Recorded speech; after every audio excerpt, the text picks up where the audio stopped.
तो वो हैं आचार्य विद्यासागर,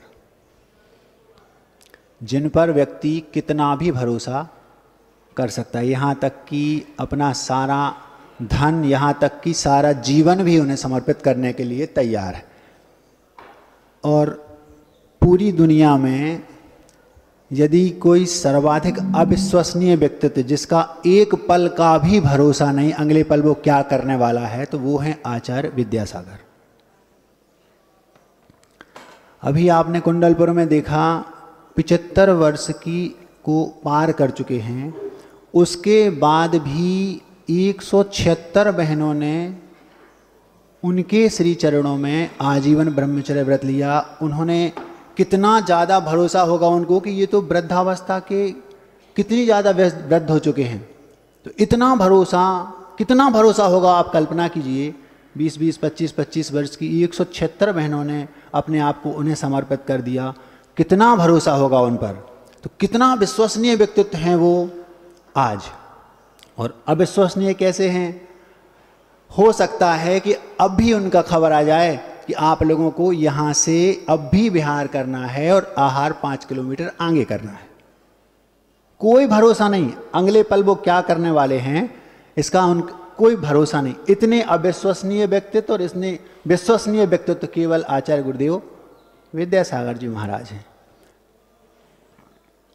विदिशा की बात है, 11:15 बजे मैं अपने चौके में आहार कर रहा था। 11:15 बजे एक छोटा सा बालक आया और आकर बोलता है, भैया जी दीक्षाएं हो रही। हमने कहा दिमाग खराब है, मैं 4 महीने से यहीं हूँ, बाजू में ही सामने मंदिर दिख रहा, वहाँ आचार्य जी की बसती का है, 11:15 बज चुके हैं, ये ऐसा होता क्या? तो मैंने फिर भी हमने कहा भैया उनका कोई भरोसा नहीं। एक श्रीफल हम पहले से भेला होता ना जो नारियल का, उसको छील के पहले से रखते थे, क्योंकि वो छीलने का भी मौका नहीं देते। तो हमने उसको तुरंत जितना भोजन किया था वहीं तुरंत उतने ही में पानी पिया और उठाया श्रीफल, वो भेला गरी गोला और चल दिए। वहाँ गए तो हमारे होश उड़ गए। देखा तो पूरे हॉल में बीच में एक तखत पर पाटे पर आचार्य महाराज सिर नीचा किए यूँ बैठे और चारों ओर ब्रह्मचारी, 100 से ज़्यादा ब्रह्मचारी चारों ओर। अब आचार्य जी हर 2 मिनट में यूं यूं एक राउंड आंखों से देख लें। कुछ किसी को समझ में नहीं आ रहा था, किसी से बात भी नहीं कर रहे थे, कोई ब्रह्मचारी उनके पास तक जाने की हिम्मत नहीं कर रहा था।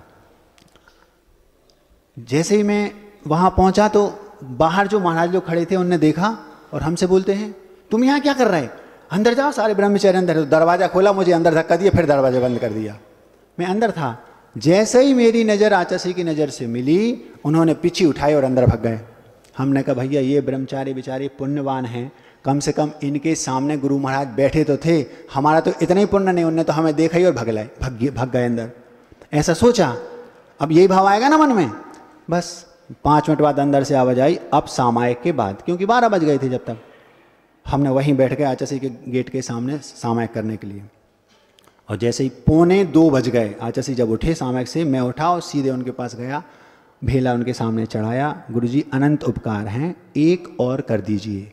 तो गुरुजी बोलते हैं बैठे रहो। मैं समझ गया कि गुरुदेव मेरा इंतजार कर रहे थे, क्योंकि हम 3-4 महीने से वहीं थे, तो पहले से दिमाग में वो सेट कर लेते कि किसको क्या करना है, तो वो पहले से ही सेट थे। तो अब आप कल्पना कीजिए 11:15 बजे किसी को पता चला कि आज दीक्षाएं हो रही, उसकी दीक्षा हो रही ये नहीं पता चला। अभी 1:45 बजे मुझे ये पता चला कि हाँ मेरी भी हो रही। और 4:45 बजे समय सागर महाराज जी नए दीक्षित महाराजों को प्रतिक्रमण करा रहे थे। इसका मतलब है 11:45 बजे मुझे पता चला कि दीक्षाएं हो रही यहाँ पे, 2:45 बजे मुझे ये पता चला कि मेरी भी हो रही, क्योंकि आशीर्वाद मिला उस समय, और 4:45 बजे हम लोगों को दीक्षा हो चुकी थी। तो उनका कोई भरोसा नहीं वो कब क्या कर दें। तो दुनिया में सर्वाधिक